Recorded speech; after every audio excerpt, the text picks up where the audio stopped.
After the kids my sister abandoned gave me $250,000 and a house as a thank you for caring for them, she tried to poison me and filed a lawsuit because she believed they owed her.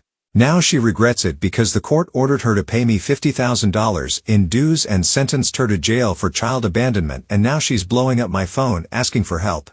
When I look back at those early years of caring for my sister's kids, I wonder how I ended up in that position. I didn't plan for any of it. It just sort of happened. I was never the type of person to think about having children. I had a life, quiet, simple, and enough for me. But when life threw those kids into my arms, I couldn't just walk away. I had gotten a phone call from social services. They said they had tried reaching my sister, but she wasn't responding. They told me they had found her children, ages 8 and 10, living in a filthy apartment abandoned. No other family was willing to take them in, and they were asking someone like me, almost a stranger, to step in. At the time, I had no idea what I was getting myself into.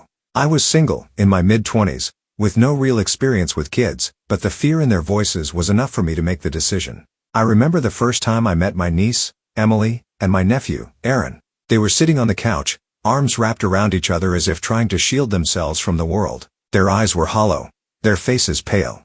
It was hard to believe that children so young could carry so much sadness in their eyes. But there it was. I don't know what I expected, but it wasn't that. They didn't talk much at first. Emily was lost in her own world. And Aaron, well, Aaron was angry.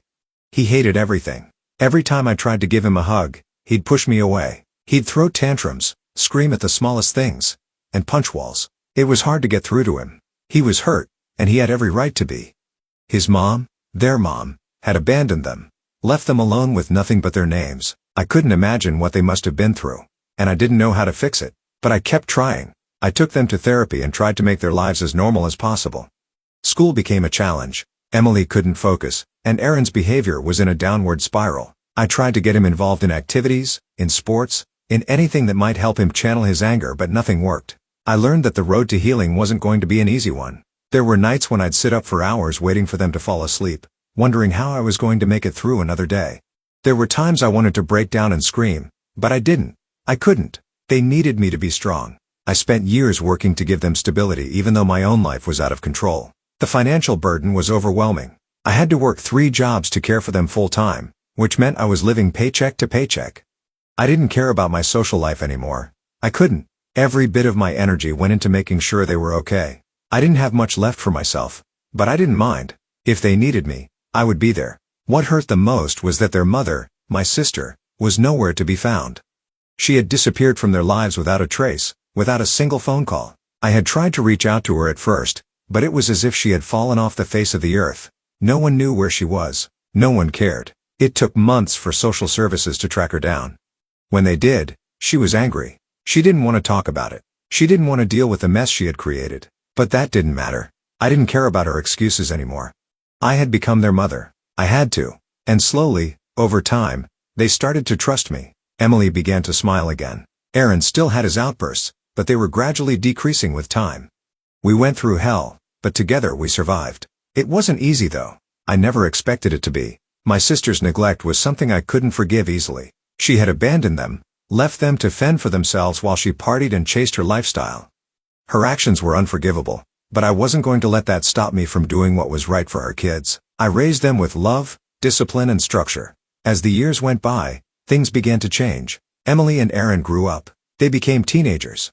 And the wild, unpredictable nature of their younger years began to fade. Emily, 21, had blossomed into a smart, compassionate young woman, full of dreams and aspirations. Aaron, 23, was still figuring himself out, but he had come a long way from the angry child I had first met. He was working, had a steady job, and was slowly mending the relationship with his past. But the turning point came a year ago when Emily, 27, and Aaron, 29, approached me with a look in their eyes that I could not understand. I had always known they appreciated everything I had done for them, but this was different. There was a seriousness in their expression that made me nervous. They sat me down, and after a long silence, Emily spoke first. She said that they'd been talking for months about how to thank me, about how much I had given up for them, how much I had sacrificed, and then Aaron pulled out a check from his jacket pocket. My eyes nearly popped out of my head when I saw the amount written on it. $250,000. They had set up a fund for me, a way to compensate for all those years I had spent taking care of them. And as if that wasn't enough, they had also bought me a house, a beautiful little home on the outskirts, Perfect for starting fresh, for having a life of my own again. I knew they were doing well and their investments were great too, but I hadn't expected them to do this for me. I was overwhelmed. I didn't know what to say. The truth was, I never expected anything from them. I had always just wanted them to be happy, to be healthy, to be safe. The love and gratitude in their eyes made me feel like I had done something right, something worth more than any money or house. But it was more than just a gesture to me. That night, I sat in my old, worn-out apartment holding the keys to the new house in my hand, tears streaming down my face. I had never felt so appreciated in my life. For once, it felt like all the years of sacrifice had meant something. But of course, it didn't take long for my sister to show up. She had always been selfish, but this time I couldn't believe the nerve she had. She came storming into my life once again, demanding that I hand over the house and money she believed she was entitled to. Her own children, her own flesh and blood had given me everything, and she couldn't stand it. I had never seen my sister like that before. She stood there, her posture rigid with frustration, and said that she'd given up everything for those kids, as if that somehow gave her the right to come back into their lives and claim ownership of everything they'd given me. She said she sacrificed her own dreams, her own happiness, and now they were handing me a house, money, and everything they should have given her. She asked with a sneer if I really thought I was just supposed to sit there and enjoy it. I shook my head, trying to calm the burning rising inside me. I didn't have the energy for her delusions. I told her that they gave me those things because they wanted to. They were thankful for my efforts over the years, and I didn't ask for any of it. And yet she, who wasn't even there for them when they needed her, was accusing me of stealing what rightfully belonged to the kids. Her eyes flashed with madness as she snapped that I didn't know what it was like, how much she had to put up with the late nights, the sleepless mornings, the struggles. And what did she get in return? Nothing. Just nothing. Now, they gave me everything and she was supposed to be okay with that? Nothing. Just nothing. Now, they gave me everything and she was supposed to be okay with that? I let out a sharp breath, trying to keep my composure. I told her as firmly as I could that she wasn't there for them. She had abandoned them and they had no choice but to rely on me. But despite everything, they may still hold her in regard. I said this wasn't about who owed what to whom. It was about their gratitude for everything I had done when she walked away. But that only fueled her fire. She asked with disgust if I thought I was some kind of saint, if I believed I was better than her. She reminded me that she was their mother. She had to carry the weight of raising them. She had to make the tough choices, and yet, here I was, getting everything while she was left empty-handed. Her voice quivered with anger as she said, I couldn't just take everything from her. I couldn't just swoop in and take what was hers. I shook my head slowly, the weight of her words settling heavily on my chest. But I didn't back down. I told her that she had given up her right when she walked out. I had been there, day in, day out, raising them, loving them while she was off chasing whatever she thought was more important. The so-called gifts that she thought I had hijacked from her were like a symbol of their appreciation, of their love for me. I wasn't going to let her tarnish that. But her face twisted in frustration. She leaned in closer, practically hissing that it wasn't about gratitude, it was about ownership. She was their mother, and they owed her. She deserved that house and that money, not me. Her voice trembled with desperation as she demanded that I give it all back. She even threatened that if I didn't, she would take legal action against me. She swore that I wasn't going to get away with it. I didn't flinch. I simply looked at her and said that she could try. I wasn't giving up what was mine. I would give it back to the kids, but not her. What they gave me, they did so because they wanted to, and I wasn't backing down. I didn't care how many threats she threw my way. She didn't deserve a single thing. She was shaking now, and I could see the venom in her eyes. She asked if I really thought I was better than her, if I believed that I could just take everything from her without any consequences. She screamed at me, demanding that I understand just how much she had sacrificed for those kids. How could I be so heartless, so cold? How could I just take it all from her? The words stung, and for a moment, I almost let myself feel guilty, almost. But I reminded myself of the truth. She had abandoned them. She wasn't there when they needed her most. She was the one who chose a different life. I wasn't the one who left them to fend for themselves while she did God knows what. I asked her if it was the drugs talking because she hadn't been there for the last 18 years or so. I told her with all the firmness I could muster, that she didn't get to come back into their lives and take what she hadn't earned. That I had earned my place in their lives, earned their love, earned the things they gave me. And she was wrong to think that they owed her anything, not after everything she'd done. Her face turned red with anger. I could see the trembling in her hands. I knew she was on the verge of exploding, but I wasn't scared. I wasn't going to let her break me. She screamed, her voice full of rage, demanding that I give her what she was owed. But I told her no, over and over again. No, I wasn't giving it back. No, I wasn't backing down. And no, She wasn't going to get away with this. And then she finally snapped. She said I regret it, that she would make sure of it. She promised me that I would see just how far she was willing to go to make me pay, but I didn't let her words affect me. It was about control. It was about her wanting to feel like she still has some power over them, over me, and I wasn't going to let her have that. She stormed out, slamming the door behind her. I knew this wasn't over. Update 1. It had been a week since my sister had stormed into my life demanding what she felt was owed to her. My nerves were still raw from the confrontation, and I found myself constantly looking over my shoulder, unsure of what she might do next. I didn't know her well anymore, hadn't for years, but I had a sinking feeling that this was merely the beginning. I went about my usual routine, trying to keep things normal for the kids. There was something about the way she spoke, the venom in her voice that had set off warning bells in my head. I tried to dismiss the feeling, telling myself that maybe I was overthinking things, that maybe it was just my nerves getting the best of me. As the days passed, I did my best to carry on normally. I kept my distance from my sister, avoiding her phone calls and her texts. I thought I had seen the worst of it, but then came the call that made my blood run cold. It was a voice I hadn't heard in years. Her baby daddy, the father of Emily and Aaron. I hadn't expected him to be involved in this mess, but there he was, calling me out of the blue. He didn't mince words. He told me straight away that he knew his daughter and son were better off with me. He wasn't a great father, he admitted. He knew he had been a failure to them, a disappointment. He said that he wasn't planning on getting involved in their lives at all, that he'd been useless when it came to being a father and he wouldn't be making up for it now. But then he said something that made my heart stop. He told me that he owed me for everything I had done for his children, for giving them the love and care he should have given them all along. He warned me to be careful, though. He said my sister was crazy, that she was capable of going to any lengths to get what she felt she deserved even though she had no legal base. He told me that if I thought things were bad now, I hadn't seen anything yet. I swallowed hard as his words sank in. I didn't know what to do with this information. But one thing was clear, my sister was more dangerous than I had ever realized.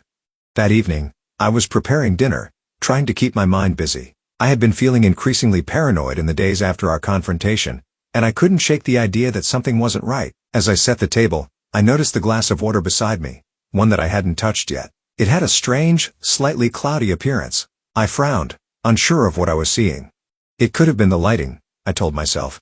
Or maybe it was just an issue with the glass. But then I noticed something else, just a subtle change, a faint scent, almost metallic that I couldn't quite place. My heart started to race as I looked at the glass again, trying to ignore the unsettling feeling growing in my stomach. I glanced over at the food on the counter. Everything seemed fine, but there was something about the water that made my blood run cold. I didn't drink it. Instead, I picked up the glass and examined it closely, running my fingers around the rim. It wasn't just the appearance of the water that was odd. The glass itself felt wrong. My gut twisted and I suddenly remembered that my sister had barged in earlier that day. I was still at the old apartment. She had dropped by, of course, demanding to talk, something I had been avoiding. She had barely greeted me before diving straight into her ramblings about what she deserved and what the kids owed her. I had pushed her out of my house after a tense, emotion-filled confrontation, telling her I wasn't going to listen to her any longer. But it didn't take long for me to realize that maybe, just maybe, her visit had been more than just a confrontation. Otherwise, why would she leave so easily? My fingers trembled as I set the glass down. The thought of her being capable of something like this poisoning me made my chest tighten. I ran to the kitchen, pulled open the cabinet, and found the small box I kept for emergencies. It was a testing kit I had been given years ago after a particularly harrowing period in my life where I didn't know who to trust. It was a stretch, but I couldn't ignore my gut feeling any longer. I had to know. I carefully dipped a swab from the kit into the water, holding my breath as I watched it react. The color change was immediate, stark and undeniable. My heart sank. It was poison. I couldn't believe it. The woman I had once called my sister, the woman who had abandoned her own children and left me to raise them, had tried to kill me over a house and money. I stood there frozen, staring at the glass in disbelief. I never thought she could sink this low. I don't even remember the exact moments that followed, just a blur of shock and fear. I immediately locked everything down, securing the kitchen, making sure there was no way the kids could be affected. They were going to come over for dinner. I called the police, my voice shaky but firm, as I told them what had happened. When the officers arrived, I felt overwhelming fear. How had things gotten so far? How had my sister become someone so monstrous? They took the evidence, and I was left in a daze. My mind was bombarded with a million thoughts all at once. What had she been planning? Why hadn't I seen the signs? Had she been plotting this from the moment she realized the kids had given me that money? Had she been waiting for the right time to strike to get what she felt entitled to? The investigation was swift, but it was the aftermath that left me shattered. The authorities informed me that they had questioned my sister. She remained cold, unremorseful. When the officers told her she was being charged with attempted poisoning, she actually laughed. She insisted that she had done nothing wrong, that I was the one who was in the wrong for stealing what was rightfully hers. In her mind, the children owed her everything they had given me. She couldn't even fathom the idea that she wasn't entitled to any of it. It was hard to process. The police advised me to stay vigilant, and I knew I couldn't take chances anymore. Update 2. After the shock of the poisoning attempt, things only escalated. The incident with my sister felt like a nightmare I couldn't wake up from. I couldn't stop replaying the images in my head, but my sister didn't just let it go. In fact, if anything, she dug in her heels and decided to escalate things even further. I wasn't prepared for the next round of this twisted game. It started with a letter. I opened it, only to be confronted with legal jargon that made my stomach drop. My sister was suing me, claiming that the house and money the kids had given me were wrongfully procured, even though they had disowned her for abandoning them years ago. I couldn't believe what I was reading. The lawsuit was based on a ridiculous premise, one that defied every sense of fairness and logic. She believed that her biological connection to Emily and Aaron gave her an unquestionable right to their gifts, even though she hadn't cared for them in years. She argued that the money in the house belonged to her by default and that I had manipulated the kids into giving me such valuable gifts as if they were pawns in some cruel game of mine. I shook my head in disbelief as I read through the legal documents, but the hardest part wasn't the legal battle. I honestly thought I would win. I had always tried to protect my children and tried to make up for her failures as a mother even though she didn't deserve it. And now, here she was dragging me to court. The kids, understandably, were furious. Emily and Aaron both rallied behind me, refusing to let their mother's lawsuit stand. They wanted to make it clear to the courts and to their own mother that they stood by their decision to give me the house and the money. My attorney advised me to let her handle it. As the proceedings started, the contrast between my sister and myself couldn't have been clearer. My sister, always wearing her sense of entitlement like a shield, barely acknowledged the years of neglect she had subjected her children to. She refused to admit that she was anything less than the perfect mother, even though her actions spoke for themselves. I, on the other hand, had always put the children first. I had sacrificed my own life, my own happiness, to give them a stable home. I had never once asked for anything in return. Every time my sister opened her mouth, she made herself look worse with every statement she made. At one point, she actually tried to argue that the children's decision to give me the house and money had been a mistake, claiming that they were too young to understand the implications of their actions. She painted herself as the long-suffering mother who had been deprived of her rightful inheritance and accused me of brainwashing the kids. Even the judge shook his head. The kids, Emily and Aaron, were adamant in their testimonies. Emily spoke passionately about how I had been there for them when no one else had. Aaron, usually more reserved, had been equally vocal, recounting the sacrifices I had made for them and the countless times I had supported them when their mother wasn't around. It was clear to everyone that I had earned their love, their respect and their trust, and my sister was just crazy. The court ruled in my favor. The judge acknowledged my sister's cruelty and entitled attitude, and he ordered her to pay me $50,000 in dues for the harassment and the attempted poisoning, and 1 year jail time since she confessed. The court also made a harsh judgment on her abandonment of her children, sentencing her to an added short term in jail for child abandonment. I remember sitting there in the courtroom, the weight of the ruling settling over me like a heavy fog. When the verdict was given, my sister's face contorted with rage. She was furious beyond words. She tried to argue with the judge, her voice shrill with disbelief, but there was nothing she could say that would change the outcome. She was ordered to pay the dues. And as for the jail sentence, well, that was the part that hit hardest. It was a consequence that she had never imagined for herself. She had thought she could manipulate everyone around her, that her entitlement would carry her through, but now she had nowhere to hide. Update 3. In the days following the verdict, the call started. It wasn't from the kids. They were relieved the case was finally over. No, the calls came from one person only, my sister from jail. She claimed she had learned her lesson, that she was sorry for everything, and that she would do anything to make things right. I knew better than to believe her. I tried to ignore it, to focus on the future, on my own life and the new house that Emily and Aaron had given me. I didn't have time for someone like her anymore. But then one day, I was sitting in the kitchen, reading through some old papers when the phone rang again. It wasn't the usual barrage of accusations. Instead, I heard a voice, small and broken, almost unrecognizable. It was my sister, but she sounded like someone I didn't know. Her voice trembled as she told me how she regretted everything, how she had made a huge mistake. She said she had never meant for things to go this far, and that she was sorry for all the pain she had caused. But as much as I wanted to believe her, I couldn't. In the middle of her rambling, she asked something that caught me off guard. "Will you help me?" She whispered, her voice barely audible. "I don't know what to do anymore. Please, I can't do this alone." The words hung in the air like a weight I couldn't escape from. This wasn't the person who had shared childhood memories with me. This was a woman who had thrown it all away for money, for selfishness, for a need to control and manipulate, and yet, there was something in her voice that reminded me of the girl I had once tried so hard to protect, the sister I had once believed in back in the days. But that was the past, wasn't it? I took a deep breath and forced myself to speak, trying to keep the emotion out of my voice. I told her I couldn't help her. My words were firm, but my heart was heavy. I asked how could she even think of poisoning me. I told her that the children were supposed to come over that day. What if they had drank that glass of water? I heard her start to cry, soft broken sobs that tore through the silence of the phone line. She said she was sorry, that she had done horrible things. She said she was selfish and that she didn't know what happened to her. She asked me to let her talk to the kids, to give her their number. She said she would do anything. I couldn't listen anymore. I told her no. I told her to stay as far away from my kids as possible even after she's released. There was a long pause.